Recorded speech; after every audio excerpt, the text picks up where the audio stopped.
ये हिमाचल मुकेश अग्निहोत्री का नहीं है, ना ही सुक्खू जी का है। रेवेन्यू डेफिसिट ग्रांट की अगर लड़ाई लड़ना चाहते हैं तो बात अलग है।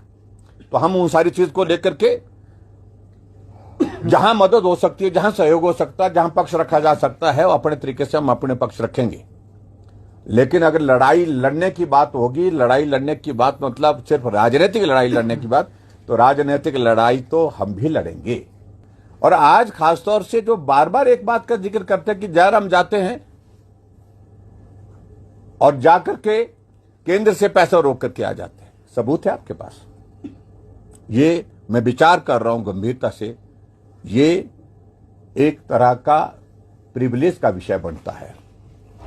गंभीर आरोप है ये और बहुत दुर्भाग्यपूर्ण।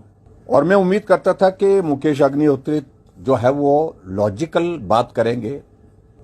सिर्फ और सिर्फ उनको ये दिखाना था मुख्यमंत्री जी को कि इस रेवेन्यू डेफिसिट ग्रांट के मामले में मैं भी बोल रहा हूं और कांग्रेस पार्टी के हाईकमान को दिखाना था, इसलिए वो आज बोले। इसलिए उनकी बात में ना कोई तर्क था। देखिए, कांग्रेस पार्टी में जो अंदरूनी लड़ाई चल रही है वो इनके लिए, सभी नेताओं के लिए बहुत परेशानी का सबब बनी हुई है। रेवेन्यू डेफिसिट ग्रांट पर चर्चा हम उम्मीद कर रहे थे कि तर्क के आधार पर होगी, लेकिन पिछले कल मुख्यमंत्री जी ने कुछ बातों का जिक्र किया। उप मुख्यमंत्री कल सदन में नहीं थे, इसलिए उनको लगा कि मेरी उपस्थिति दर्ज नहीं हुई और मुझे बोलना चाहिए, क्योंकि लड़ाई दो बड़े नेताओं की इस कदर है जो सार्वजनिक मंच पर एक बार नहीं हम अनेकों बार देख रहे हैं। आज विधानसभा के अंदर भी वो सारा कुछ देखने को आपको मिला है।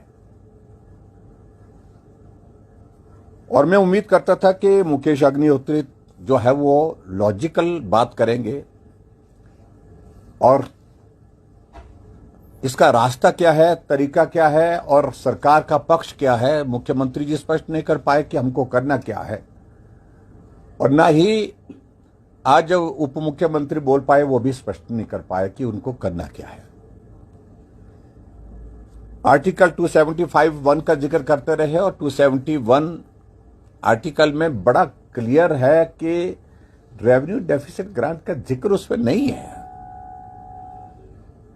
सेंट्रल ग्रांट्स का उसमें जिक्र है और उसमें विशेष तौर से जो ट्राइबल का सेक्शन है, समाज है, एरिया है, उनके क्षेत्र में डेवलपमेंट के काम ठीक तरह से हो, उन सारी चीजों को लेकर के उसमें फोकस ज्यादा किया, उसका रेफरेंस किया उसमें।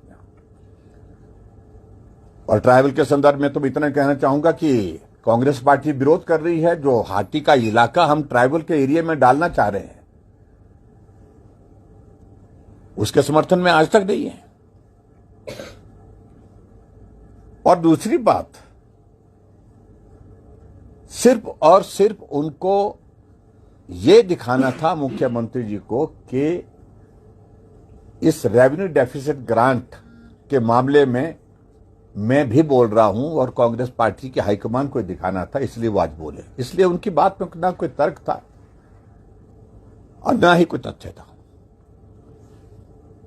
अब हम उनसे सीधे बात, क्योंकि पिछले कल नहीं थे, मैंने विधानसभा के अंदर बड़ा स्पष्ट शब्द में कहा था कि 12-13 में जो 12वां वित्त आयोग था, यानी कि मैं 12वें वित्त आयोग की बात कर रहा हूं, 13वां वित्त आयोग, जब कांग्रेस की सरकार थी, मनमोहन सिंह प्रधानमंत्री थे, 10 साल के कार्यकाल में रेवेन्यू डेफिसिट ग्रांट का मात्र 18,000 करोड़ रुपए हिमाचल प्रदेश को मिला। और जब से मोदी जी प्रधानमंत्री बने हैं, 14वें और 15वें वित्त आयोग में हिमाचल प्रदेश को रेवेन्यू डेफिसिट ग्रांट का 78,000 करोड़ मिला है। 60,000 करोड़ रुपए कांग्रेस के कंपैरिजन में ज्यादा मिला है।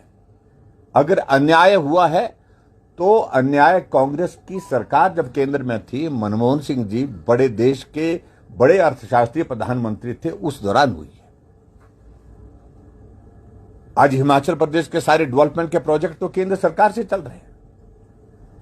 और जिस बात का मैंने जिक्र किया है कि हिमाचल प्रदेश को जिस अधिकार से वंचित किया था कांग्रेस की गवर्नमेंट ने, मनमोहन सिंह जी ने, जो 90-10 का हमारा डेवलपमेंट का सेंट्रल स्कीम में जो शेयर रहता था, उस सारे चीज में उसको बदल करके जो है वो 60-40 कर दिया, 70-30 कर दिया था।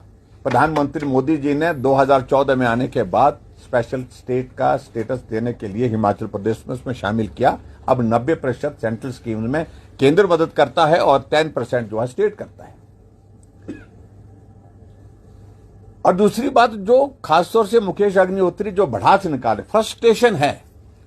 और यही फ्रस्ट्रेशन जब 3 साल का कार्यकाल कांग्रेस पार्टी का पूरा हुआ था, जब जश्न नहीं मनाना चाहिए था लेकिन फिर भी उसके बावजूद जश्न मनाया मंडी में, जिसमें लगभग 10 करोड़ रुपए खर्च किया, उस दिन भी मंच पर से deputy chief minister Mukesh Agnihotri की भड़ास सब लोगों ने देखी है।